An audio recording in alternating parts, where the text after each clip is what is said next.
और मैं आपका स्वागत करता हूं सचलक्ष्य ग्रुप के एक और चैनल सचलक्ष्य ग्रुप एकेडमिक्स में, जहां पर आपको एकेडमिक सब्जेक्ट से रिलेटेड वीडियोस देखने को मिलती रहती है। फिलहाल आज की क्लास में हम बात करेंगे क्लास 11th के अकाउंट्स का चैप्टर सेकंड, जो कि है थ्योरी बेसिस ऑफ अकाउंटिंग। और सबसे पहले इसके लर्निंग ऑब्जेक्टिव समझ लेते हैं, इसके बाद देन आफ्टर हम चैप्टर में आगे बात करेंगे। बोला आफ्टर स्टडिंग दिस चैप्टर, इस चैप्टर को पढ़ने के बाद स्टूडेंट विल बी एबल, जो स्टूडेंट हैं वो इन चीज़ों को समझने में सक्षम हो जाएंगे, यानी इस चैप्टर में ये चीज़ें आपको पढ़ने को मिलेंगी। पहला पॉइंट है describe the meaning of accounting assumptions and accounting principle. तो आप इस चैप्टर में अकाउंटिंग एजम्पशंस और अकाउंटिंग प्रिंसिपल का मतलब समझ पाओगे। फिर explain the accounting standard and IFRS along with the objective. तो अकाउंटिंग स्टैंडर्ड और आईएफआरएस का भी मतलब और उद्देश्य आप समझ पाओगे। डिस्क्राइब कर पाओगे बेसिस ऑफ अकाउंटिंग को, डिस्टिंक्स यानी अंतर कर पाओगे between cash basis of accounting and accrual basis of accounting. इन चीजों को आप समझ पाओगे। इसके बाद पैराग्राफ यहाँ से स्टार्ट होता है। मेनली चैप्टर को डिटेल में समझाने के लिए मैं यहाँ से स्टार्ट कर रहा हूँ, तो ध्यान से आप समझेंगे और सुनेंगे, वीडियो को एंड तक देखेंगे। इसके बाद अगर कोई भी आपको डाउट है तो आप कमेंट सेक्शन में मेरे से पूछ सकते हैं, ठीक है। और इस वीडियो को अपने फ्रेंड्स वगैरह के साथ भी शेयर कर दीजिए ताकि उनको भी ऐसी इन्फॉर्मेशन मिलती रहे। Main objective of accounting is to provide appropriate, ठीक है। बोला ऑब्जेक्टिव जो है, उद्देश्य जो अकाउंटिंग का मेन वो ये है कि प्रोवाइड करना अप्रोप्रिएट और यूजफुल और भरोसेमंद reliable information about the financial performance of the business to its various users to enable them in judicious decision making। मैंने आपको पिछले ही चैप्टर में पढ़ाया था कि अकाउंट्स का मेन पर्पस यही होता है कि कुछ सेट ऑफ स्टेप्स के द्वारा, जैसे आप कह सकते हो कि रिकॉर्डिंग, क्लासिफिकेशन, समराइजिंग, इन प्रोसेस के थ्रू अपने मैनेजमेंट तक या अपर लेवल तक इंफॉर्मेशन को पहुंचाना और उसको इंटरप्रेट करके, कम्युनिकेट करके इस लायक बनाना कि मैनेजमेंट जो है वो अपने ऑनर्स को या जो उससे रिलेटेड यूजर्स हैं, यानी जो उस इंफॉर्मेशन से रिलेटेड यूजफुल जिनके लिए वो इंफॉर्मेशन है, उससे रिलेटेड जो यूजर्स हैं उन तक वो इंफॉर्मेशन क्लियरली पहुंचा पाए, ताकि वो सही टाइम पे सही डिसीजन ले सकें, इन उनके लिए डिसीजन मेकिंग ईजी हो जाए, ठीक है। तो वही लाइन इस चीज को यहाँ पर ये बोल रहा है। मैंने पिछली वीडियो में सब कुछ क्लियर बताया हुआ इस बारे में। अगर आपने वो वीडियो अभी तक नहीं देखी है तो जाके एक बार देख लीजिएगा, तब आपको ये चैप्टर ज्यादा अच्छी तरीके से समझ में आएगा। बोल रहा main objective of accounting, objective यानी उद्देश्य। अकाउंटिंग का जो मेन उद्देश्य है वो प्रोवाइड करना अप्रोप्रिएट यानी कि सही और यूजफुल इंफॉर्मेशन, साथ में रिलायबल जो भरोसेमंद इंफॉर्मेशन है वो फाइनेंशियल परफॉर्मेंस के बारे में, यानी कि जो एक फर्म, एक कंपनी जो फाइनेंशियल परफॉर्म कर रही है वो किस तरीके से कर रही है, ठीक है, बिजनेस का, वो उसके यूजर्स को देना है, इनेबल करना है उनको और डिसीजन मेकिंग में हेल्प करना है, ठीक है, ताकि वो सही डिसीजन ले पाए। तो the objective can be achieved only when accounting records are maintained on the basis of uniform rules and principle. अब ये लाइन बहुत इंपॉर्टेंट है। वो बोल रहा है ऐसा करना तभी पॉसिबल है जब अकाउंटिंग के जो रूल्स हैं, ठीक है, वो मेंटेन किए जाएं यूनिफॉर्म रूल्स और प्रिंसिपल के बेसिस पे। यानी एक ऐसा यूनिफॉर्म रूल्स का मतलब ऐसे रूल्स जिसको पूरी दुनिया में सभी लोग मान रहे हो। अगर आप मान लीजिए कि फॉर एग्जाम्पल आप यहाँ पर debit word comes in, credit word goes out का रूल चला रहे हैं और वहां पर अमेरिका में कुछ और रूल चल रहा है इसके लिए, तो फिर आप दोनों के अकाउंट्स के डिफरेंस में, कंपनीज के डिफरेंस में अंतर आएगा। और वो जो अंतर आएगा उसके बेसिस पे कहीं ना कहीं जब आप सेल एंड परचेज करेंगे, कंपनीज को टेक ओवर करना चाहेंगे, तो वहां पर आपको प्रॉब्लम आएगी, कंपेरिजन करना मुश्किल हो जाएगा। तो इसलिए रूल्स का जो लेवल होना चाहिए वो एक जैसा होना चाहिए। एक एग्जाम्पल के थ्रू आप और समझ सकते हैं इसको। फॉर एग्जाम्पल इंडिया में वहां पर 1 केजी को 1000 ग्राम मानते हैं मान लीजिए, और अमेरिका में 1 केजी को 2000 ग्राम हो, तो कहीं ना कहीं जब हम एक्सचेंज करेंगे, ठीक है, सामान को, तो वहां पर डिस्प्यूट होगा हमारे बीच में। या फॉरेन एक्सचेंज का एग्जाम्पल ले लीजिए, $1 बराबर आप मान के चलिए 70 रुपए इंडिया में, फॉर एग्जाम्पल अभी के टाइम में। अगर फ्यूचर में इसकी कीमत 60 रुपीज हो जाए, या फिर फ्यूचर में इसकी कीमत 80 रुपीज हो जाए, तो कम चीजों में ज्यादा सामान या ज्यादा रुपए में कम सामान, इस तरीके से चीजें आएंगी। तो कहीं ना कहीं आपको कॉन्फ्लिक्ट हो जाएगा, दो लोगों के बीच में मतभेद हो जाएगा कि भाई ये चीज मैं नहीं लूंगा या ये चीज मैं नहीं लूंगी, इस तरह की चीजें आ जाएंगी। तो उस चीजों से बचने के लिए उनका जो स्टैंडर्ड है, अकाउंट्स का जो स्टैंडर्ड है, जो रूल्स है, जो प्रिंसिपल्स है, यहाँ पर लिखा हुआ है यूनिफॉर्म रूल्स एंड प्रिंसिपल को अपनाया जाता है। यूनिफॉर्म मतलब जो सब जगह एक समान रूप से लागू होते हैं, ठीक है ना। तो वो रूल्स एंड रेगुलेशन जिसको पूरी दुनिया फॉलो करती है, अमेरिका से लेकर इंडिया तक हर जगह उस रूल्स को सभी लोग फॉलो करते हैं, उसको यूनिफॉर्म रूल्स एंड प्रिंसिपल बोलते हैं। उनके आधार पर ही हम डिसीजन मेकिंग करते हैं, ठीक है। उन रूल्स के आधार पर कंपनीज को आपस में कंपेयर किया जाता है, और कंपेरिजन करने के बेसिस पे हम डिसीजन लेते हैं कि कंपनी के हालात हमारे अच्छे हैं कि खराब हैं, उसके बेसिस पे फिर हम आगे डिसीजन लेते हैं। तो अब बोल रहा है अगला पैराग्राफ में, accounting principles, concept and conventions are known as generally accepted accounting principles, जिसको बोलते हैं गैप शॉर्ट में, generally accepted accounting principles, GAAP. तो बोल रहा है अकाउंट के जो प्रिंसिपल्स हैं, यानी जो रूल्स हैं, नियम्स हैं, कॉन्सेप्ट हैं, ठीक है, और जो कन्वेंशन है, जो मान्यताएं हैं, उनको जनरली एक्सेप्टेड अकाउंटिंग प्रिंसिपल के नाम से, गैप के नाम से जाना जाता है। These principle are the base of accounting, ये जो प्रिंसिपल है ये अकाउंटिंग के बेस हैं। ये जो अकाउंटिंग हम करते हैं, अकाउंट्स को मेंटेन करने के लिए जो अकाउंटिंग प्रोसेस हम करते हैं उसको मेंटेन करने का ये बेस है, ठीक है। Generally accepted accounting principle GAAP refers to the rules of guideline, ठीक है। जनरली एक्सेप्टेड अकाउंटिंग प्रिंसिपल जो है गैप के, वो रेफर करते हैं इस रूल से, इस गाइडलाइन से, adopted for the recording and reporting of the business transactions in order to bring uniformity and consistency in the preparation and the presentation of the financial statement। तो वही चीज बोला कि फाइनेंशियल स्टेटमेंट को prepare करने के लिए और प्रेजेंट करने के लिए ये एक यूनिफॉर्म रूल्स एंड रेगुलेशंस हमारे को देते हैं, जिससे कि चीजों को कंपेरिजन करना इजी हो जाता है, चीजों को समझना इजी हो जाता है और एक यूनिफॉर्मिटी आती है हर जगह पर, ठीक है। वही पिछली बातें जो मैंने आपको ऊपर के पैराग्राफ में समझाई थी। इसके बाद बोला these principles have evolved over a long period of time. ये जो प्रिंसिपल्स बने हैं, जो रूल एंड रेगुलेशन बने हैं, कोई आज के बने नहीं है, लॉन्ग पीरियड ऑफ टाइम से बने हुए हैं। Basis of experiences of the accountants, custom legal decisions etcetera and which are generally accepted by the accounting professionals. ये जो प्रिंसिपल्स हैं ये बहुत लॉन्ग पीरियड ऑफ टाइम से मिलकर बने हैं, एक दिन में नहीं बने हैं। बहुत सारे लोगों ने बहुत टाइम में मिलकर बनाया, कई सारे अकाउंटेंट्स ने अपना एक्सपीरियंस दिया है, कई कस्टम्स ने लीगल डिसीजंस लेने के बाद और भी बहुत सारी चीजें एक्सेप्ट करने के बाद ये अकाउंटिंग प्रिंसिपल्स को प्रोफेशनल्स ने अपनाया है। तो ये बहुत ही ज्यादा भरोसेमंद है, ठीक है, इसको हम फॉलो करते हैं। अब बोला फंडामेंटल अकाउंटिंग एजम्पशंस। अब कुछ बेसिक अकाउंटिंग, फंडामेंटल का होता है बेसिक, ठीक है। तो बेसिक अकाउंटिंग प्रिंसिपल्स या एजम्पशंस, मान्यताओं के बारे में हम बात करेंगे। पहले मैं आपको दो चीजों में अंतर कर देना चाहूंगा। प्रिंसिपल्स जो होते हैं वो रूल्स होते हैं और एजम्पशंस जो होती है वो मान्यताएं होती हैं, ठीक है। जिनको एजम्पशंस या कन्वेंशंस बोलते हैं वो मान्यताएं होती हैं। अब मैं आपको एक चीज बता रहा हूँ कि दोनों में डिफरेंस क्या होता है। प्रिंसिपल जो होते हैं, रूल जो होते हैं वो आप कह सकते हैं यूनिवर्सल होते हैं, हर जगह अप्लाई होते हैं।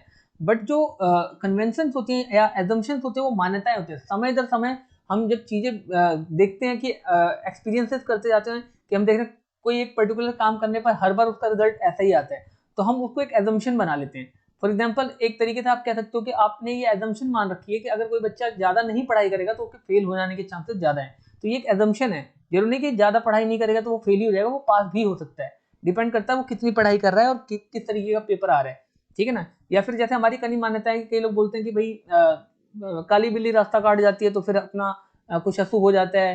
घर से कुछ अच्छे काम के लिए निकलो तो दही और चीनी मुंह में डाल के कुछ खा के निकलो तो शुभ होता है। तो ये सब मान्यताएं हैं, कोई ये कोई रूल्स नहीं है, कोई मतलब जरूरी नहीं कि ऐसा होगा ही होगा, ठीक है। ये हमारे पूर्वजों ने हमें बताई है, उनको उनके पूर्वजों ने बताया और उसके आधार पर ये चीजें चली आ रही है। तो ये बस मान्यताएं हैं, कोई फिक्स चीज नहीं कि ऐसा होगा ही होगा, ठीक है। तो मान्यताएं अजम्पशंस होती हैं जो सदियों से हम देख रहे हैं, चीजों को फॉलो कर रहे हैं और एक दूसरे को बताते चल रहे हैं और उसको लोग फॉलो करते चल रहे हैं। मतलब ये कहीं देख देख के एनालाइज करते करते इसका रिजल्ट को हम अपना लेते हैं कि हाँ भाई ऐसा करने पर ऐसा ही होगा, ठीक है ना। मैं ये नहीं कह रहा कि ये गलत होती हैं एजम्पशंस, ठीक है, लेकिन मैं आपको ये जरूर करना चाहूंगा कि ये जो एजम्पशंस होती हैं ये कहीं ना कहीं देख देख कर मानी जाती हैं, इसलिए इनको मान्यताएं बोलते हैं, ठीक है ना। जरूरी कि हर बार ऐसा ही होने वाला है। तो गोइंग कंसर्न एजम्पशन जो है ये बोल रहा है कि this concept assumes that an enterprise has an indefinite life और एग्जिस्टेंस। बोला कि ये वाली जो कॉन्सेप्ट है, ये वाली जो मान्यता है, एजम्पशन है, वो ये बोलती है कि कोई भी जो एंटरप्राइज है, कोई भी जो फर्म है, उसकी इनडेफिनिट लाइफ या एग्जिस्टेंस होती है, ठीक है। ये ऐसा मान के चला जाता है कि जो बिजनेस है उसका neither intention to liquidate not to scale down its operation significantly. कोई भी फर्म नहीं चाहती कि उसके जो बिजनेस के एसेट्स है या आप कह सकते हो बिजनेस की इंटेंशन है वो अपने आप को खत्म करने की, लिक्विडेट करने की, ठीक है, या स्केल डाउन अपने आप को खत्म मतलब स्केल डाउन कह सकते हैं आप, डाउनफॉल करने की स्थिति या इच्छा नहीं होती है। मतलब अगर मैं इस पूरे का निचोड़ बताऊं तो ये माना जाता है कि जो बिजनेस होता है वो दादा स्टार्ट करो और पोते तक चले, मतलब सालों साल चले। वो एक ऐसा बिजनेस होना चाहिए जो इंडेफिनिट टाइम के लिए चले, उसकी लाइफ जो है इंडेफिनिट होती है, एग्जिस्टेंस उसकी इंडेफिनिट होती है, वो कभी भी खत्म नहीं करने के लिए स्टार्ट किया जाता है, ठीक है ना। तो बिजनेस एक ऐसी चीज होती है जो कभी भी खत्म नहीं करने के लिए स्टार्ट किया जाता है, ठीक है ना। अब बोला relevance distinct is made between capital expenditure and revenue expenditure, ठीक है। ये जो है कैपिटल और रेवेन्यू एक्सपेंडिचर में फर्क डालता है। Classification of assets and liabilities into current and non current assets, इसी के आधार पे हम क्लासिफिकेशन करते हैं। मतलब ये जो एजम्पशन आपने अभी भी पढ़ी है, इस एजम्पशन का यूज कहाँ कहाँ होता है वो चीज बता रहे हैं कि ये कहाँ कहाँ रेलेवेंस है, कहाँ कहाँ इसको अपनाया जाता है। तो पहला तो इसको अपनाया जाता है अंतर करने में between capital expenditure and revenue expenditure में, ठीक है। Classification of assets and liabilities into current and non current के बीच में, नॉन करंट या करंट एसेट्स और लायबिलिटीज के बीच में डिफरेंस करने के लिए भी इसका यूज किया जाता है। और तीसरा है depreciation is charge on fixed assets and fixed assets appear in the balance sheet at book value without having refer to their market value. तो ठीक है ना, इस इन सिचुएशंस में हम जहाँ पर डेप्रिसिएशन को बुक वैल्यू में दिखाया जाता है ना कि मार्केट वैल्यू पे दिखाया जाता है, ठीक है ना। तो यहाँ पर इन जगहों पे जो है वो इस रूल का गोइंग कंसर्न एजम्पशन का हम फॉलो करते हैं। तो गोइंग कंसर्न ऑफ एजम्पशन एक बारी में एक लाइन में आपको समझा देना चाहूंगा कि बिजनेस का गोइंग कंसर्न एजम्पशन ये बोलता है, इस मान्यता के अनुसार आपका जो बिजनेस है वो सालों साल चलने वाला होना चाहिए। ये नहीं कि आपने आज स्टार्ट किया और आप कल उसको खत्म कर देंगे। बिजनेस इस मान्यता के साथ ही शुरू किया जाता है कि बिजनेस को हमें सालों साल चलाना है, यानी दादा स्टार्ट करे और पोते पर पोते तक वो बिजनेस चलता रहे, यानी सालों साल चलता रहे। तो ये जो एजम्पशन है वो यही चीज को मान के चलता है कि बिजनेस जो है वो खत्म करने के लिए नहीं शुरू किया जाता, बल्कि लाइफ टाइम इसकी एग्जिस्टेंस होती है, इनडेफिनिट इसकी लाइफ होती है, इसके लिए चलाया जाता है। और इसकी सारी ये जो है ये रेलेवेंस फैक्टर्स हैं जिससे रिलेट करते हैं ये सारे फैक्टर्स, ठीक है। अब कंसिस्टेंसी एजम्पशन क्या बोलते हैं? According to this assumption accounting practices one selected adopted should be applied consistently year after year. बोले ये वाला जो एजम्पशन है वो ये मानता है कि अकाउंटिंग की जो प्रैक्टिसेस हैं, ये जो एजम्पशंस हैं, ये जो मान्यताएं हैं, जो रूल एंड रेगुलेशन है, उनको अडॉप्ट अगर आप एक बार करते हो तो सालों साल उसी को अप्लाइड करना है आपको कंसिस्टेंटली, ईयर आफ्टर ईयर, लगातार आपको सालों साल उसी को अपनाते रहना। रूल रेगुलेशन या मान्यताओं को आपको बदलना नहीं है। दिस विल एंश्योर, ये इस बात को एंश्योर कर देती है कि आपकी जो बिजनेस के नंबर ऑफ ईयर्स हैं वो will ensure A meaningful study of the performance of the business for a number of years. तो इस मान्यताओं के आधार पर अगर आप काम करोगे तो आपके जो बिजनेस के स्टडीज हैं, यानी उसका जो एक तरीके से आप कह सकते हो कि आप ऐसा ले लीजिए कि उसके बिजनेस की जो लगातार चलने की जो परफॉर्मेंस है उसको आप एक तरीके से चेकआउट कर पाओगे कि हाँ जो बिजनेस है हमारा वो ग्रो कर रहा है या नहीं कर रहा है। क्योंकि एक ही रूल के हिसाब से अगर आप चेक करोगे तो कहीं ना कहीं चीजों में आपको कंपैरिजन करना इजी रहेगा। नहीं तो अगर आप चीजों का पैटर्न बदल दोगे चेक करने का तो आपको कहीं ना कहीं दोनों चीजों में कंपैरिजन करना मुश्किल हो जाएगा और फिर आप बिजनेस के हालात समझ नहीं पाओगे कि वो ग्रोथ कर रहा है या डाउनफॉल कर रहा है, ठीक है ना। तो अकॉर्डिंग टू दिस एजम्पशन आपकी जो अजम्पशन से अकाउंटिंग प्रैक्टिसेस है वो सालों साल कंसिस्टेंटली आपको अपनाते रहना चाहिए और उन्हीं के बेसिस पे अपने बिजनेस को एवेल्यूट करना चाहिए। तो consistency assumption does not mean that particular practice once adopted cannot be changed। अब ये बोल रहा है कि कंसिस्टेंसी assumption का ये बिल्कुल मतलब नहीं है कि आपको जो आपने assumption अपना ली उसको आपने कभी भी चेंज नहीं कर सकते हो। The only requirement is that when A change is desirable, जब उस चेंज की जरूरत है। कह रहा है कि ऐसा तभी, इसका मतलब ये है कि आप assumption को बदल नहीं सकते, ये मतलब नहीं है। इसका मतलब ये कि आप assumption को बदलो लेकिन तभी बदलो जब उसकी बहुत ज्यादा जरूरत हो, जब वो डिजायरेबल हो। It should be very disclose in the financial statement, और इस चीज को फाइनेंशियल स्टेटमेंट में बाकायदा आपको बताना चाहिए कि हमने इसमें ये चेंजेस किया, हमारा कैलकुलेट करने का या एवेल्यूट करने का तरीका फाइनेंशियल स्टेटमेंट को बदल गया है और अब हम इस तरीके से एवेल्यूट करेंगे along with its effect on the income and statement and balance sheet. तो इनकम स्टेटमेंट पे और बैलेंस शीट पे इसका क्या इफेक्ट पड़ेगा ये बताते हुए आपको इस एजम्पशन को या इस कह सकते हो पैटर्न को आपको चेंज करना चाहिए। तो कंसिस्टेंसी प्रिंसिपल या कंसिस्टेंसी एजम्पशन आपका ये बोलता है, प्रिंसिपल तो नहीं कह सकते, बस मान्यता कह सकते हैं। कंसिस्टेंसी एजम्पशन या मान्यता ये बोलता है कि आप जो भी बिजनेस में जो भी पैटर्न को फॉलो कर रहे हो अपने फाइनेंशियल स्टेटमेंट्स को एवेल्यूट करने के लिए, उसको सालों साल आप चलाते रहिए, उसको बदलिए मत। बदलिए तभी जब उसकी जरूरत है, और जब आप बदल भी रहे हैं तो उस चीज को फाइनेंशियल स्टेटमेंट में बाकायदा इनकम स्टेटमेंट और बैलेंस शीट में मेंशन कीजिए। Any accounting practices may be change if the law और अकाउंटिंग स्टैंडर्ड रिक्वायर्स सो, ठीक है, so to make the financial information more meaningful and transparent. तो बोला ऐसा एनी अकाउंटिंग प्रैक्टिस में भी चेंज, कोई भी अकाउंटिंग प्रिंसिपल या आप कह सकते प्रिंसिपल तो नहीं, अकाउंटिंग एजम्पशन कह सकते हो आप, चेंज किया जा सकता है लॉ के द्वारा, ठीक है, अकाउंटिंग स्टैंडर्ड्स के द्वारा अगर रिक्वायरमेंट है। लेकिन अकाउंटिंग इन्फॉर्मेशन जो फाइनेंशियल इन्फॉर्मेशन है उसमें इसको मीनिंगफुल तरीके से बताना जरूरी है और ट्रांसपेरेंट तरीके से इसको आपको क्लियर करना जरूरी कि आपने ऐसा क्यों किया। अब रेलेवेंस कहाँ है ये? It help the management in decision making by utilising the comparable financial information. मैंने आपको पहले ही बोला था कि अगर आप एक ही पैटर्न से, एक ही मेथड से, एक ही एजम्पशंस या मान्यता या रूल्स के आधार पे अपने फाइनेंशियल स्टेटमेंट को एवेल्यूट कर रहे हैं तो कहीं ना कहीं चीजों को कंपेरिजन करना, यानी फर्म की पुरानी स्थिति के आधार पे अभी की स्थिति को कंपेरिजन करना इजी हो जाता है, ठीक है ना। अब बोल रहा है एक्रूवल बेसिस ऑफ अकाउंटिंग या एक्रूवल बेसिस एजम्पशन क्या होता है, एक्रूवल एजम्पशन क्या होता है। बोल रहा है accrual concept applies equally to revenue and expenses. Accrual concept जो है वो इक्वली दोनों पे अप्लाई होता है, रिवेन्यू पे भी और एक्सपेंसेस पे भी। एज पर दिस एजम्पशन, इस एजम्पशन के अनुसार all the revenue and cost are recognised when they are earned in incurred. सभी जो एजम्पशन है वो, ठीक है, जितनी भी एजम्पशन है वो सारी all the revenue and cost are recognise, सभी रिवेन्यू जितने आपके खर्चे हैं और जितने आपके इनकम है वो दोनों को रिकॉग्नाइज किया जाएगा। और दे आर अर्नड और इनकम, जितने भी खर्चे आपके हुए हैं और जितने भी आपके इनकम हुए उसको आपको क्या है रिकॉग्नाइज करना और पहचानना है, ठीक है। मतलब एक्रूवल कॉन्सेप्ट अप्लाइज इक्वली, दोनों पे अप्लाई होता है, रिवेन्यू पे भी और एक्सपेंसेस पे भी। एज पर द एजम्पशन के अनुसार all the revenue and cost are recognised when they are earned and incurred. जब भी वो अर्न किए जाएंगे इनकर्ड किया जाएगा तब उसको रिकॉग्नाइज करना जरूरी है, यानी आपको उसको पहचानना जरूरी है। It is immaterial whether the cash is received और paid at the time of transaction और later date. Example, if the credit sale किया गया, अगर मान लो कि क्रेडिट सेल हुआ है 15,000 रुपए का, जो कि 15 फरवरी 2016 को देना था, then the revenue earned is to be recorded on the 15 Feb 2016 not on the date of cash realised. तो उसका कहने का मतलब है कि मान लीजिए आपने 15 फरवरी 2016 को कुछ बेचा था और उससे आपको रेवेन्यू अर्न हुआ 15,000 रुपए का, ठीक है, तो आप उसको मेंशन करोगे बुक्स ऑफ अकाउंट में 15 फरवरी 2016 की डेट में, ना कि पैसे मिल जाने के बाद, ठीक है। यानी ये कॉन्सेप्ट इस चीज को बोलता है कि जब आपकी इनकम हो गई है या खर्चा हो चुका है, भले ही कैश ट्रांसफर नहीं हुआ है, तब भी जिस डेट पे वो ट्रांजेक्शन हुई है उस डेट पे आपको मेंशन करना चाहिए, ठीक है ना। ठीक है, आ रही बात समझ में। रेलेवेंस कहाँ पे ये, earning of the revenue and expenses can be accurately matched to a particular accounting period, ठीक है। तो बोला अर्निंग जो है रेवेन्यू की और एक्सपेंसेस वो एक्यूरेटली मैच होनी चाहिए पर्टिकुलर अकाउंटिंग पीरियड के लिए। तो किसी खास अकाउंटिंग पीरियड के लिए, खास वित्तीय वर्ष के लिए इनकम और एक्सपेंसेस जो है एक्यूरेट तरीके से मैच होनी चाहिए, यहाँ पर इसका यूज है, ठीक है ना। अब अकाउंटिंग प्रिंसिपल्स की बात कर लेते हैं। ये तीन तो आपके कन्वेंशन कह सकते हो आप, या आपकी एजम्पशन थी। पहली एजम्पशन आपकी क्या थी, ठीक है, गोइंग कंसर्न एजम्पशन, ठीक है। दूसरा आपका कंसिस्टेंसी एजम्पशन और तीसरा आपका accrual assumption. Going concern assumption आपका बोलता था कि आपका जो बिजनेस है वो सालों साल चलते रहने के लिए आपको स्टार्ट करना है, यानी हम बिजनेस स्टार्ट करते वक्त ये मान के चलते हैं कि ये जो बिजनेस हम स्टार्ट कर रहे हैं इसको साल 10 साल हम चलाते रहेंगे। और दूसरा है कंसिस्टेंसी एजम्पशन।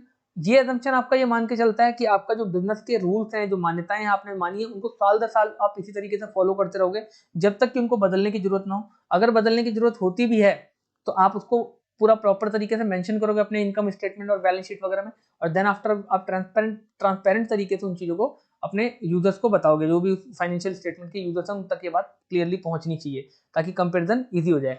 और एक्रूअल एजम्पशन बोलता है कि जब भी आपकी इनकम या एक्सपेंसेस होते हैं तो आप उनको उसी डेट पे मेंशन करोगे जिस डेट पे वो ट्रांजैक्शन की गई है इनकम या एक्सपेंसेस की, ना कि आप उसको तब बुक्स में अकाउंट्स में मेंशन करोगे जब आपको कैश रिसीव हुआ है या बैंक में पैसा ट्रांसफर हुआ है। आपको उसी डेट पे करना है जिस डेट पे ट्रांजैक्शन हुई है। मैंने एग्जांपल देके भी आपको समझाया है, आई होप आपको समझ में आया होगा। और इससे रिलेटेड मैंने आपको ये भी बता दिया कि ये एप्लीकेशंस कहाँ पे यूज होते हैं, कहाँ पे रेलेवेंस है इनका, ठीक है। अब अकाउंटिंग प्रिंसिपल्स की बात कर लेते हैं। मैंने आपको पहले ही बताया था कि अकाउंटिंग प्रिंसिपल्स और कॉन्सेप्ट में, मतलब आप कन्वेंशन कह लो या मान्यताएं कह लो, एजम्पशंस में अंतर होता है। एजम्पशंस हम देखकर मानते हैं, ठीक है, फॉलो करते हैं, मतलब हम on the basis of experience उस चीजों को हम देखते हैं कि ऐसा करने पे हर बार ऐसा ही होता है, तो सदियों से वो चीजें फॉलो होती रहती है और फिर हम उनको मानते हुए चलते हैं। लेकिन प्रिंसिपल्स कुछ सेट ऑफ रूल्स होते हैं जिनके पीछे कुछ लॉजिक होता है, ठीक है। इनको हम देख देख के फॉलो नहीं करते या सालों के एक्सपीरियंसेस से ये नहीं आते, ये बने बनाए रूल्स होते हैं, कुछ लॉजिक से होते हैं, ठीक है। तो वो अकाउंटिंग प्रिंसिपल्स या रूल्स होते हैं, ठीक है ना।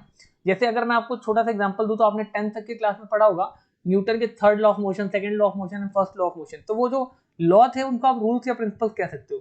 लेकिन अगर मैं आपको बोलूं एजम्पशन ये है कि मतलब अगर आप ज्यादा नहीं पढ़ाई कर रहे हो तो आप आईएएस नहीं बन सकते, ये जस्ट एजम्पशन है, ठीक है। ये कोई एजम्पशन है, जस्ट ये एक मान्यता है। कई लोग ऐसे हैं जो 4-4 5-5 घंटे पढ़कर भी आईएएस ऑफिसर बनते हैं, तो ये आप ऐसा नहीं कह सकते हैं कि आईएएस सिर्फ वही बन सकता है जो 10 घंटे या 12 घंटे की पढ़ाई करता है, ठीक है। तो आई होप आपको इतनी चीजें क्लियर होंगी। इसके बाद हम बात करते हैं अकाउंटिंग प्रिंसिपल्स की। तो पहला प्रिंसिपल है अकाउंटिंग एंटाइटी। ये प्रिंसिपल इस बात को स्टेट करता है, पहले मैं आपको टू द पॉइंट इसकी बात का जो कॉन्सेप्ट है वो समझाऊंगा, देन मैं आपको लाइनें पढ़ा दूंगा। तो ये कॉन्सेप्ट बोलता है कि जो फर्म है वो एक सेपरेट एंटाइटी है, ठीक है। एंटाइटी क्या होती है, पहले तो आपको इस वर्ड का मतलब समझना पड़ेगा कि एंटाइटी जो बॉडी है, मतलब एंटाइटी जो वर्ड, इसका मीनिंग क्या होता है। एंटाइटी का मतलब होता है एक ऐसी बॉडी, चाहे वो लिविंग हो या नॉन लिविंग हो, वो अपना डिसीजन मेकिंग करने में सक्षम हो, यानी उसके ऊपर किसी चीज का दबाव ना हो। फॉर एग्जाम्पल, अगर मेरा एक सेंटर है तो मैं अपना सेंटर का डिसीजन खुद लेता हूँ, ठीक है, सेल्फ ऑनर हूं मैं चाहूँ तो उस दिन वहां पर छुट्टी रख सकता हूँ, उस दिन पढ़ा सकता हूँ, जिस दिन छुट्टी उस दिन भी पढ़ा सकता हूँ, और जिस दिन लोगों का ऑफ नहीं है उस दिन भी मैं छुट्टी कर सकता हूँ। तो वो मेरा सेपरेट अपना डिसीजन है, सिंगल डिसीजन है, कोई उस पर दबाव नहीं है। तो एक ऐसा लिविंग या नॉन लिविंग फॉर्म कह सकते हो आप, प्राणी, ठीक है, जो अपना डिसीजन खुद ले पाए उसको एंटाइटी बोलते हैं। तो बोला अकाउंटिंग एंटाइटी कौन होता है। अकाउंटिंग एंटाइटी का मतलब है कि इसमें जो फर्म है, इस कॉन्सेप्ट या इस प्रिंसिपल के तहत जो फर्म है वो अपने मालिक से बिल्कुल अलग होती है, यानी जो इसको अकाउंटिंग एंटाइटी के हम बिजनेस एंटाइटी कॉन्सेप्ट भी बोलते हैं। क्यों बोलते हैं उसका मीनिंग अभी आपको समझ में आ जाएगा जब मैं आपको पढ़ाऊंगा ये पूरे पैराग्राफ को, लेकिन फिलहाल आप पहले मेरी बात समझ लीजिए। अकाउंटिंग एंटाइटी या बिजनेस एंटाइटी कॉन्सेप्ट इस बात को कहता है कि बिजनेस अपने मालिक से, यानी ऑनर से, प्रोप्राइटर से सेपरेट एंटाइटी है, यानी एक अलग बॉडी है, एक अलग चीज है। बिजनेस का मालिक से कोई लेना देना नहीं है, मालिक बस बिजनेस को संभालने वाला एक इंसान है, और बिजनेस जो है वो मालिक को उसके बदले उसका रिटर्न देता है जो वो कैपिटल इन्वेस्ट करता है। आप बिजनेस में अगर पैसे लगाते हो तो बिजनेस उसके बदले आपको रिटर्न देता है, ठीक है, ना कि आपकी वजह से ही बिजनेस चल रहा है। अगर आपकी जगह कोई दूसरा मालिक भी आएगा और वो भी उसमें पैसे इन्वेस्ट करेगा और मेहनत करेगा तो बिजनेस उसको भी कमा के देगा। तो ये कॉन्सेप्ट इस चीज को कहते हैं। आई होप आप समझ गए होंगे। अब मैं आपको थोड़ा सा पैराग्राफ को रीड करके बताता हूँ। देखिए, बोला an entity has a separate existence. एक जो एंटाइटी होती है यानी एक जो बिजनेस फर्म होती है उसकी एक सेपरेट एग्जिस्टेंस होती है फ्रॉम इट्स ओनर, अपने ओनर से। अकॉर्डिंग टू दिस प्रिंसिपल, इस प्रिंसिपल के अनुसार business is treated as an entity. Business को एक एंटाइटी, एक सेपरेट बॉडी की तरह ट्रीट करना चाहिए, which is separate and distinct from its owner, जो सेपरेट है और अलग है अपने ओनर से। देयरफॉर ट्रांजैक्शंस आर रिकॉर्डेड, इसलिए जो ट्रांजैक्शन रिकॉर्ड की जाएंगी और एनालाइज की जाएगी, फाइनेंशियल स्टेटमेंट वगैरह को जो प्रिपेयर की जाएगी बिजनेस के पॉइंट ऑफ व्यू से की जाएगी और ऑनर के पॉइंट ऑफ व्यू से नहीं की जाएगी। यानी जो बिजनेस के ट्रांजैक्शन होंगे, जो लेन देन होंगे, उसमें जो नाम आएगा वो बिजनेस का आएगा, ना कि ऑनर का आएगा। फॉर एग्जाम्पल, राम की एक कंपनी है, ठीक है, और उसको आपने कुछ सेल किया है, तो आप डेबिट में रिसीव करने वाले में राम का नाम ना लिख के उस फर्म का नाम लिखेंगे, ठीक है ना। रिसीव करने वाला कौन है? वो फर्म है, ना कि राम है। आई बात समझ में? तो इस तरीके से आप समझ सकते हैं कि बिजनेस अपने मालिक से अलग है, और उसका इफेक्ट ये होगा कि आप जो लेन देन करोगे या जो भी ट्रांजेक्शन करोगे उसमें फर्म का नाम आएगा, बिजनेस का नाम आएगा, ना कि उस ऑनर का नाम आएगा।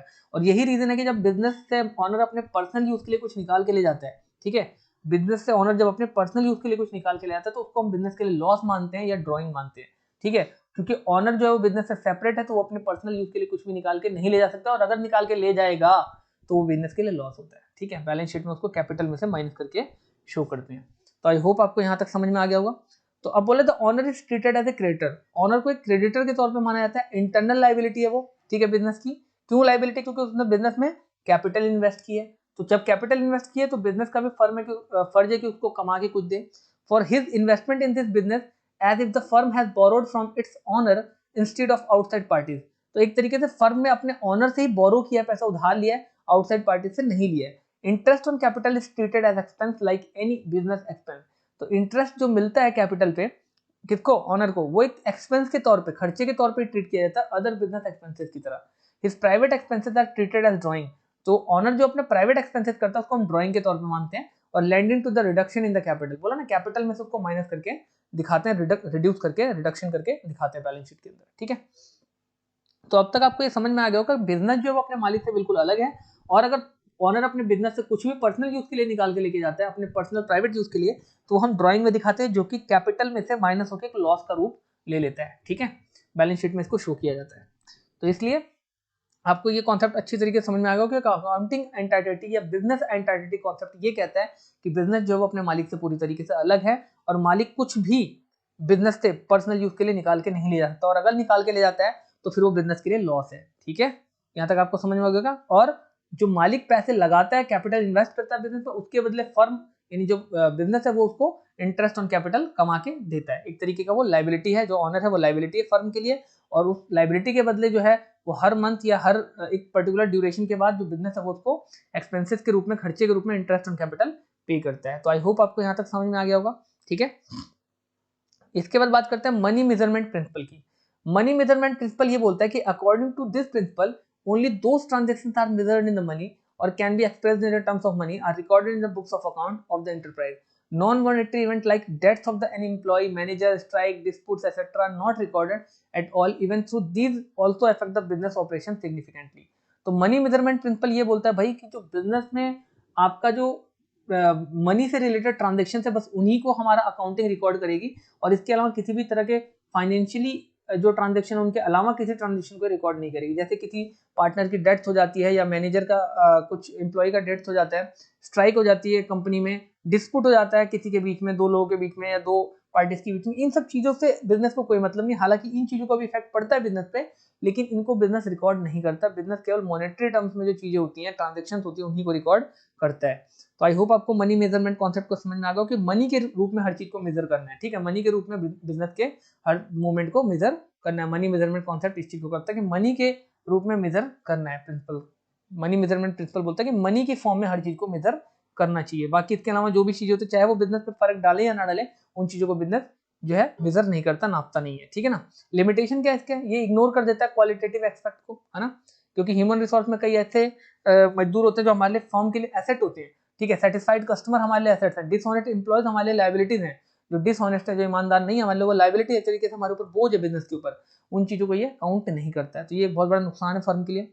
Value of money currency is not stable, जो करेंसी की वैल्यू वो बदलती रहती है, स्टेबल नहीं है, तो ये भी बिजनेस के लिए कहीं ना कहीं लॉस है। To make accounting record simple, accounting report को सिंपल रखने के, रेलेवेंट और अंडरस्टैंडेबल रखने के लिए, होमोजीनियस रखने के लिए, fact are expressed in the common unit of the measurement money which is not stable, ठीक है। तो ये भी चीज है, इसको आप ध्यान रखिएगा। अकाउंटिंग पीरियड प्रिंसिपल्स की बात करते हैं, ठीक है। अकाउंटिंग पीरियड प्रिंसिपल्स की बात करते हैं। According to this principle the whole indefinite life of the enterprise is divided into parts known as accounting period, ठीक है। अब ये जो कॉन्सेप्ट है ये बोलता है कि एक जो हमारा अकाउंट्स मेंटेन करने का एक पीरियड होना चाहिए, हर बिजनेस को एक पर्टिकुलर टाइम पे, पर्टिकुलर इंटरवल ऑफ टाइम पे अपने बिजनेस के जो अकाउंट्स के जो आप कह सकते हो फाइनेंशियल अकाउंट्स के जो खाते बही हैं, उनको एक पर्टिकुलर टाइम के बाद मेंटेन करना चाहिए और एवेल्यूट करते रहना चाहिए, देखते रहना चाहिए कि आपका बिजनेस किस तरीके से चल रहा है, ताकि बिजनेस में कुछ आपको झटका लगने से पहले या कुछ लॉस होने से पहले आप उस चीज को गेट कर पाओ और उसके बेसिस पे एक्शन ले पाओ। तो देख लेते हैं, एक बार पढ़ लेते हैं। अकॉर्डिंग टू दिस प्रिंसिपल, इस प्रिंसिपल के अनुसार से होल इंडेफिनिट लाइफ और एंटरप्राइज डिवाइडेड इनटू पार्ट, जो पूरी लाइफ है बिजनेस की उसको छोटे छोटे पार्ट्स में हमें डिवाइड कर देना चाहिए। नॉन एज अकाउंटिंग पीरियड, जिसको अकाउंटिंग पीरियड बोलते हैं, जनरली ये 1 साल के आसपास होता है, 1 April of this year to 31 March of the next year, ठीक है।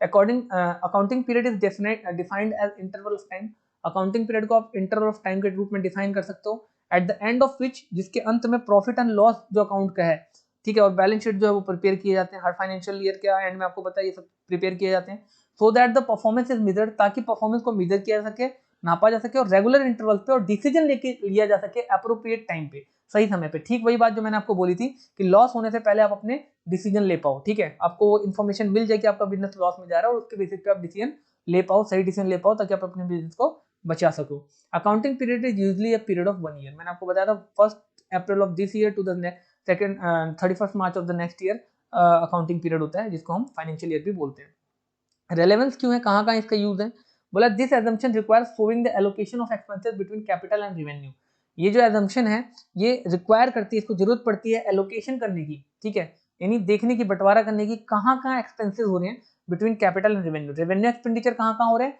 और कैपिटल एक्सपेंडिचर कहाँ कहाँ हो रहे हैं, ठीक है ना। Portion of capital expenditure that is consumed during the current year is charge to income statement and rest of the portion that is unconsumed portion is shown as asset in the balance sheet, मतलब वो portion capital expenditure का जो consume कर लिया जाता है current year के लिए, उसको हम इनकम स्टेटमेंट भी दिखाते हैं, और बाकी जो पोर्शन होता है जिसको हमने, जिस कैपिटल एक्सपेंडिचर को हमने कंज्यूम नहीं किया, अनकंज्यूम्ड पोर्शन है, उसको हम एसेट के तौर पे बैलेंस शीट में दिखाते हैं।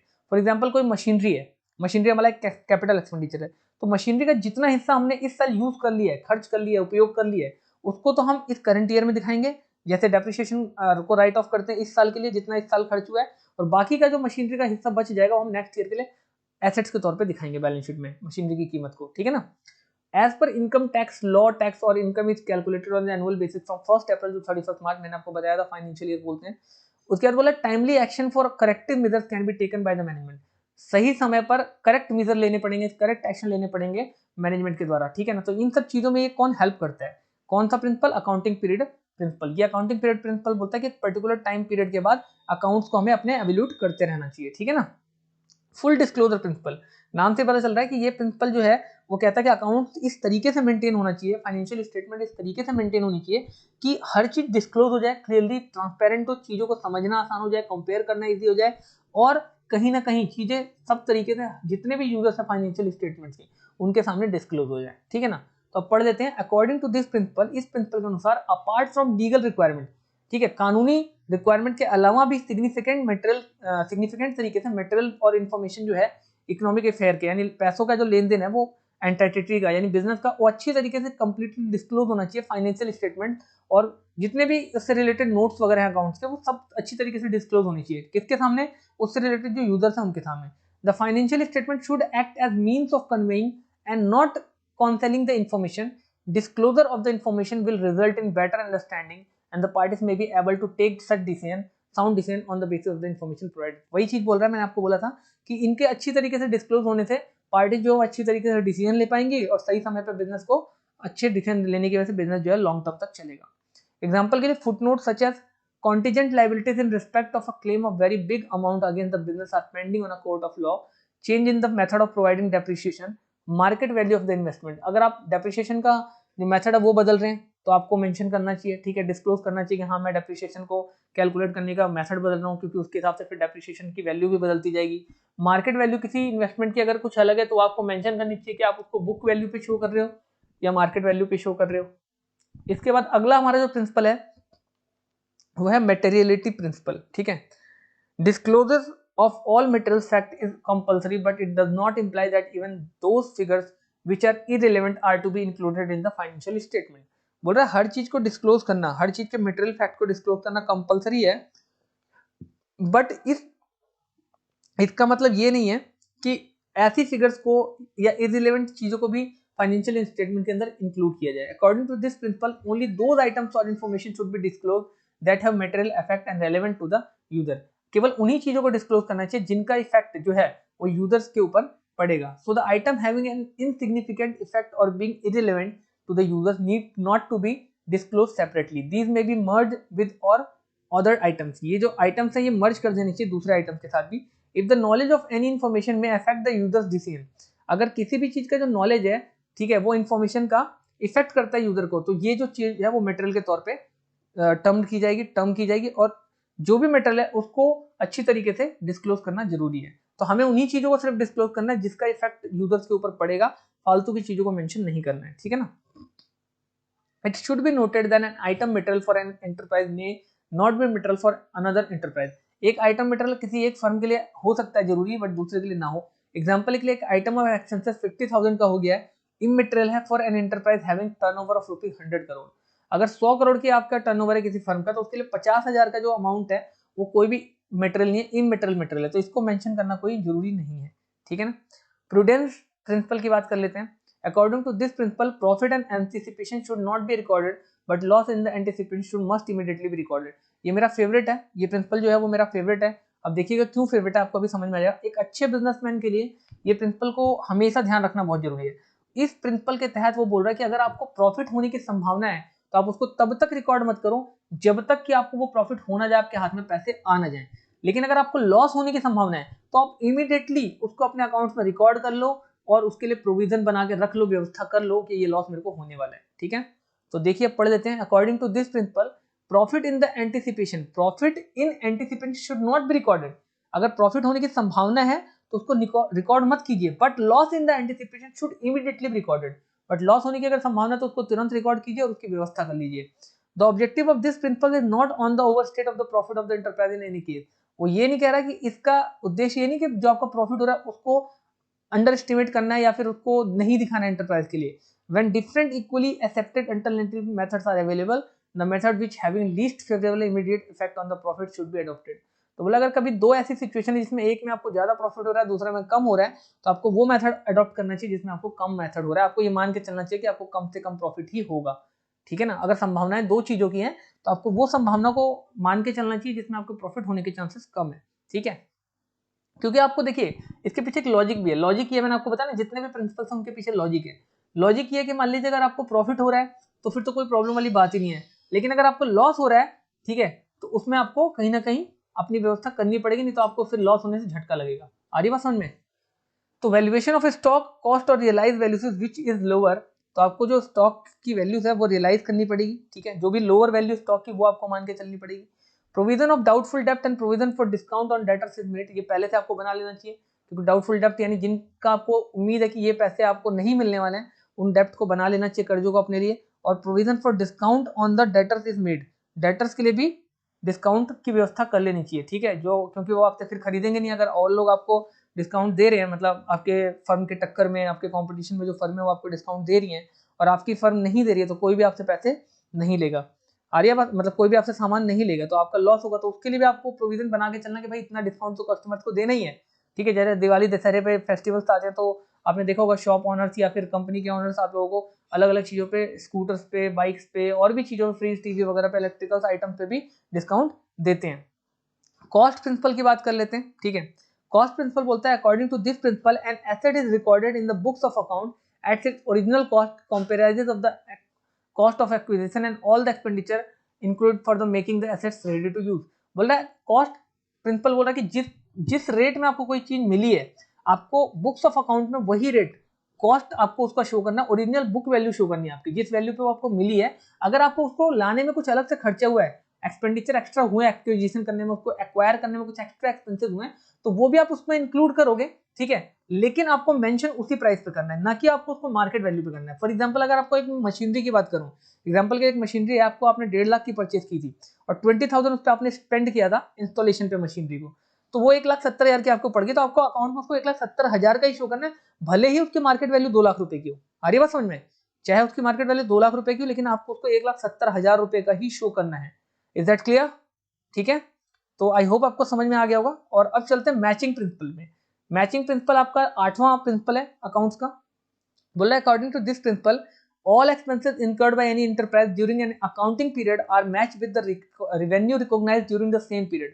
मैचिंग प्रिंसिपल बोल रहा है, ठीक है, कि according to this principle all the expenses incurred, जितने भी एक्सपेंसेस हुए हैं उनको आपको मेंशन करना है during an accounting period, match करना है, और रिवेन्यू भी उसके हिसाब से देखना है कि कितना आ रहा है, ताकि आप कंपेरिजन कर सको सेम पीरियड में। यानी आपको एक फाइनेंशियल ईयर में ये चीजें मेंशन करनी है कि हमारे पास इनकम कितनी आ रही है और हमारा एक्सपेंसेस कितना हो रहा है। तो आई होप आपको यहाँ तक समझ में आ गया होगा। द मैचिंग, इसका उद्देश्य क्या होता है? देखिए, इसका उद्देश्य ये होता है कि हम कंपेयर कर सकें, अपना बजट बना सकें, और हम प्रॉफिट में जा रहे हैं लॉस में जा रहे हैं ये भी पता लगा सके, हमारे को रिवेन्यू कितना मिल रहा है, हमारी इनकम कितनी हो रही है, और हमारे लॉसेस कितने हो रहे हैं, दोनों चीजों को कंपेरिजन करना काफी जरूरी है। तो आई होप आपको यहाँ तक समझ में आ गया होगा, ठीक है। इसके बाद हम बात करते हैं the matching principle facilitate to ascertain the amount of profit और loss incurred in a particular period by deducting the related expenses from the revenue recognized during the period। बोला मैचिंग प्रिंसिपल जो है वो फैसिलिटेट करता है ascertain करने में, पता करने में कितना प्रॉफिट या लॉस हो रहा है आपको किसी पर्टिकुलर पीरियड में, यानी फाइनेंशियल ईयर में, जब आपका प्रॉफिट या लॉस आपको पता होता है। यानी अगर आपकी इनकम और एक्सपेंसेस आपको पता है, अगर इनकम ज्यादा है तो प्रॉफिट हो रहा है, एक्सपेंसेस ज्यादा तो लॉस हो रहा है, तो कितना प्रॉफिट या लॉस हो रहा है वो इस मैचिंग प्रिंसिपल के तहत आपको पता चल जाता है। ये इसका फायदा है अगर आप दोनों चीजों का हिसाब रखते हैं तो। The following treatment of the expenses and revenue are done on the matching principle। Matching principle में ये ट्रीटमेंट किया जाता है एक्सपेंसेस और इनकम के साथ। असर्टेनमेंट ऑफ प्रीपेड एक्सपेंसेस, पहले तो हमारे जो प्रीपेड खर्चे हमने कर रखे हैं एडवांस में, उनको तय कर लिया जाता है, तो उनको हम जान लेते हैं, मतलब कहीं रख लेते हैं पता लगा के। असर्टेनमेंट ऑफ द, पता किया जाता है इनकम रिसीव्ड इन एडवांस, जो इनकम को एडवांस में रिसीव उसका पता करके रख लिया जाता है। Accounting of closing stock, closing stock का अकाउंटिंग कर लिया था, और डेप्रिसिएशन जो चार्ज किया जाएगा फिक्स्ड एसेट में, फिक्स्ड एसेट पे ये भी पता करके रख लिया जाता है, ताकि हमको कंपैरिजन करना या इनकम एक्सपेंसेस का पता लगाना इजी हो जाए, ठीक है ना। ड्यूल एस्पेक्ट प्रिंसिपल सबसे इंपॉर्टेंट प्रिंसिपल में से एक है, ठीक है, आपका इसी पे पूरी अकाउंटिंग आप कह सकते हो ये बेस है, ठीक है, आप बैक कह सकते हो बैकबोन ऑफ अकाउंटिंग है ये। क्यों है अभी आपको पता चल जाएगा। According to this principle every business transaction has two aspect. बोले इस प्रिंसिपल के अकॉर्डिंग हर बिजनेस के दो पहलू होते हैं, दो एस्पेक्ट होते हैं, एक डेबिट साइड और एक क्रेडिट साइड, जो कि इक्वल अमाउंट का होता है। क्यों होता है? क्योंकि अगर कुछ आ रहा है तो कुछ जाएगा भी उसके बदले, ठीक है। Business is all about give and take, तो अगर कुछ आ रहा है तो कुछ जाएगा भी। इन अदर वर्ड्स अगर हम कहें for every debit there is the credit, बोल देना वही बात कि हर कुछ लेने के लिए कुछ देना पड़ता है इक्वल अमाउंट का, वन और more amount and vice versa, एक या एक से ज्यादा अमाउंट के रूप में, ठीक है ना। इसका मैं आपको एक बहुत अच्छा एग्जांपल देता हूँ कि अगर आप बाजार में जाते हैं और किसी चीज को खरीदते हैं, तो अगर आप 10 रुपए का कुछ खरीद रहे हैं मार्केट में, फॉर एग्जांपल 10 रुपए का आपने एक चॉकलेट लिया है, तो आपको कहीं ना कहीं 10 रुपए के बराबर यूटिलिटी या यूजफुलनेस या फिर आप कह सकते हो उपयोगिता मिलेगी उस चॉकलेट से, तभी आप उसके ऊपर 10 रुपए खर्च कर रहे हो। तो आप कभी भी किसी चीज के लिए अगर पैसा पे करते हो तो उसका सीधा सा मतलब ये है कि आपके पास वापस अभी 10 रुपए आए हैं, लेकिन उसका रूप यानी फॉर्म चेंज हो गया है। चॉकलेट भी आपके 10 रुपए ही है, लेकिन उसका रूप बदल गया, 10 रुपए की चॉकलेट है वो, ठीक है ना, और बस 10 रुपए का नोट आपने सामने वाले को दे दिया है, तो 10 रुपए आपके गए, लेकिन उसके बदले 10 रुपए का सामान आपके पास है, ये इसका कहने का मतलब है, ठीक है ना। The system of recording transaction based on this principle is called as double entry system. ये जो रिकॉर्डिंग ट्रांजेक्शन होती है, the system of recording transaction based on the principle is called double entry system. इस system के basis पे जो accounting maintain की है तो उसको डबल एंट्री सिस्टम बोला जाता है, ठीक है। ड्यू टू दिस प्रिंसिपल, इस प्रिंसिपल के अनुसार the two sides of the balance sheet are always equal. इस सिस्टम के अनुसार जो बैलेंस शीट है हमेशा इक्वल होती है, उसके दो साइड्स होते हैं और हमेशा वो इक्वल होती है। And the following accounting equation will always hold good at any point of time. तो इस तरीके से जो अकाउंटिंग इक्वेशन है वो हमेशा जो होती है वो गुड होती है at a point of time, हमेशा सही अमाउंट दोनों तरफ बैलेंस होता है। Asset is equal to liabilities plus capital, ये बैलेंस शीट में होता है। एक तरफ डेबिट साइड में आपका एसेट होता है और क्रेडिट साइड में आपकी लायबिलिटीज और कैपिटल होता है, हमेशा ये दोनों आप कह सकते हो डायरेक्टली या इनडायरेक्टली बैलेंस ही होते हैं, ठीक है ना। बाकी आप एक अकाउंटिंग इक्वेशंस के नाम से चैप्टर आने वाला है, उसमें आप इन चीजों को डिटेल में पढ़ोगे कि किस तरीके से हम इनको बैलेंस करते हैं, ठीक है। और ये कुछ आपको एग्जांपल दिया है, इसको आप देख लीजिएगा। बेसिस ऑफ अकाउंटिंग की बात कर लेते हैं। There are two basis of accounting to ascertaining the profit या लॉस, यानी प्रॉफिट और लॉस पता करने के दो अकाउंटिंग के बेसिस है जिनको हम अपनाते हैं। पहला है आपका कैश बेसिस ऑफ अकाउंटिंग, जिसमें हम कैश के आधार पर चीजों को पता लगाते हैं, और दूसरा है अक्रूवल बेसिस। ठीक है, कैश बेसिस ऑफ अकाउंटिंग और अक्रूवल बेसिस ऑफ अकाउंटिंग। तो पहले कैश बेसिस पढ़ लेते हैं।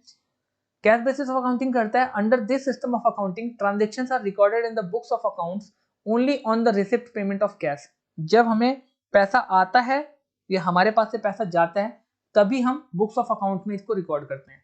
The income is calculated at the excess of actual cash.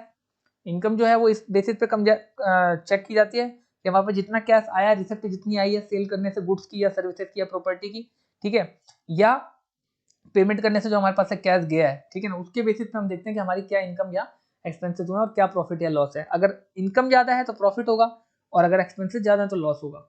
ठीक है, entry is not recorded when the payment और रिसिप्ट इज मेरली ड्यू। तब तक नहीं हम इसकी एंट्री करते जब तक हमारा उधार है, जब पैसा आता या जाता है, यानी कैश के ट्रांजेक्शन होने पे ही एंट्रीज की जाती है।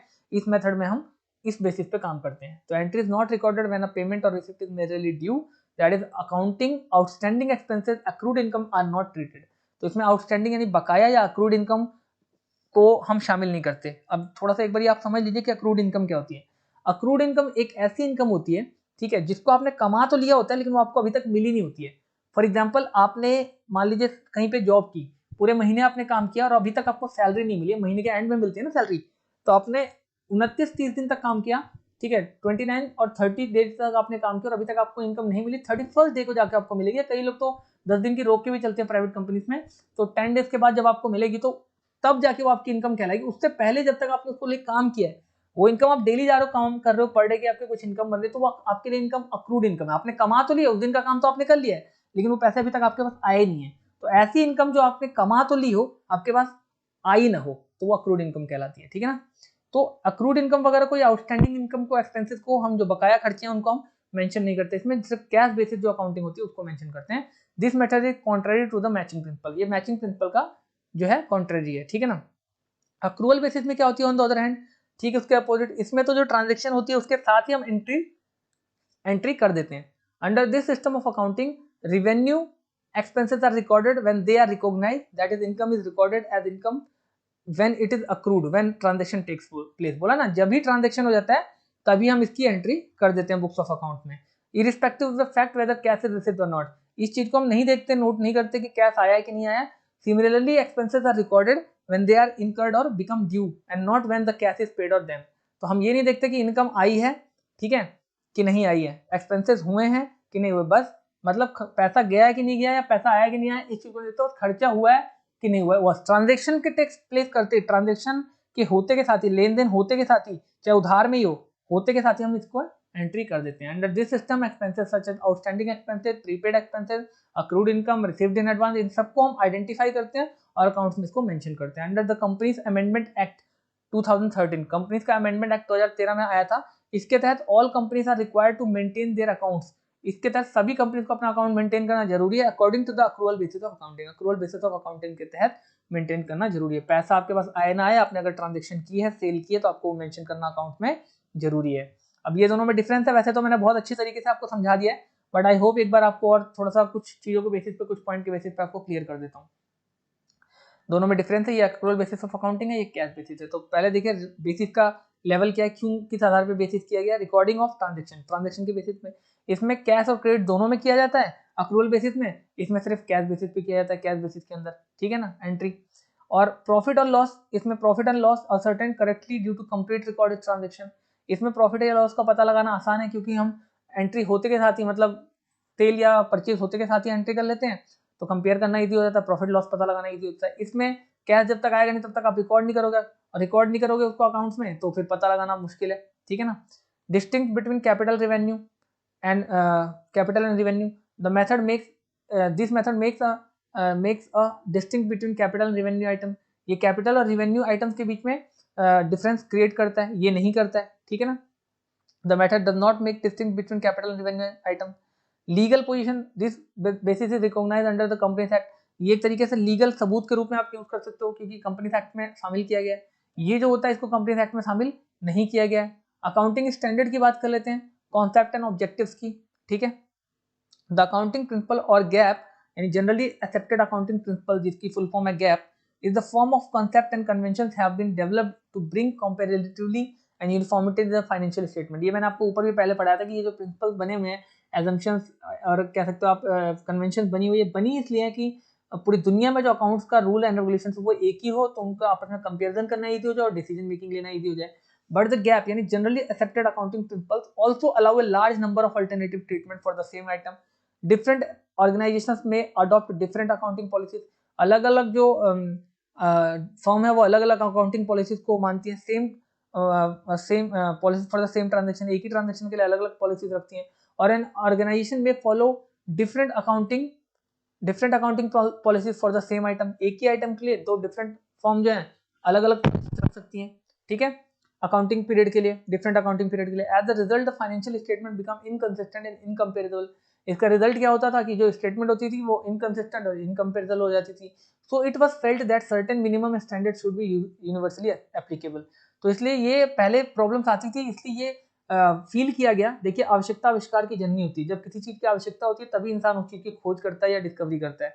तो ऐसा फिर हमने क्या किया, हमें लगा, महसूस हुआ कि पूरी दुनिया में जो अकाउंटिंग का स्टैंडर्ड है वो एक ही होना चाहिए, ठीक है, यूनिवर्सली एप्लीकेबल होना चाहिए। So the accounting statement have qualitative characteristics of reliability, ठीक है। तो अकाउंटिंग स्टेटमेंट्स की जो क्वालिटेटिव कैरेक्टरिस्टिक्स होनी चाहिए वो रिलायबल, भरोसेमंद, रेलेवेंस, अंडरस्टैंडेबिलिटी एंड कॉम्पेटिटिवली वाली होनी चाहिए। International accounting standard committee IAST, ये फुल फॉर्म है, ध्यान रखिएगा आप, IAST की फुल फॉर्म है international accounting standard committee, 1 marks में मोर इंपॉर्टेंट है, वाज सेट अप इन 1973। ये भी एक क्वेश्चन बन गया एक नंबर में कि 1973 में इसका सेटअप हुआ था, तो पूछ सकता है इसका सेटअप या आप कह सकते हो स्टैब्लिशमेंट कब हुआ था। Now renamed as international financial reporting committee, IFRC, इसी का नाम बदल के IAST का नाम बदल के IFRC रख दिया गया, और इसकी फुल फॉर्म क्या है, international financial reporting committee. The institute of chartered accountant of India ICAI and the institute of cost and workers accountant of India ICWAI are members of the committee. ये सारे committee के members हैं, ठीक है। और इनकी जिनकी भी फुल फॉर्म आप देख पा रहे हैं, ठीक है, जितने भी फुल फॉर्म आप देख रहे हैं, ये 1 मार्क्स में मोस्ट इंपॉर्टेंट है ऑब्जेक्टिव क्वेश्चन के पर्पज से भी और वैसे भी। तो मैं आपसे गुजारिश करूंगा कि आप लोग इसको जरूर याद करके रख लें। तो ICAI यानी कि international India chartered accountants of India, ठीक है, चार्टर्ड अकाउंटेंट्स ऑफ इंडिया या institute of cost and workers accountants of India, ICAI, ये सारी इसके कमेटी के सदस्य हैं। ICAI set up the accounting standard board, ठीक है, ICAI ने ही अकाउंटिंग स्टैंडर्ड बोर्ड को मेंटेन किया था, 1997 में बनाया था, टू आइडेंटिफाई द एरियाज, उन एरियाज को पहचानने के लिए जहां पर हमें अकाउंटिंग स्टैंडर्ड की जरूरत है, रिक्वायरमेंट है। ASBN accounting standard board prepare करता है और सबमिट करता है draft accounting standard to the council, ठीक है, यानी कि कुछ रूल्स बना के वो और ICAI के पास भेजता है अप्रूवल के लिए, और ICAI जो होता है उन इश्यूज को देखती है, समझती है, पढ़ती है और ड्राफ्ट के ऊपर कमेंट करती है गवर्नमेंट के लिए, ठीक है, गवर्नमेंट को भी बताती है इस बारे में, इंडस्ट्री और प्रोफेशनल्स के लिए भी। After due the consideration of the comment received, उसके बाद जो भी उसका फीडबैक मिलता है, ठीक है, the council of ICAI notify it's for the use in the financial statement. उसके आधार पर ICAI जो है वो नोटिफाई करती है, उसको ध्यान देती है उस पर, और उसके आधार पर उसको रूल्स बनाती है, ठीक है, जिसको पूरे सभी लोग इंक्लूडिंग सरकार ऑल्सो यूज करती है।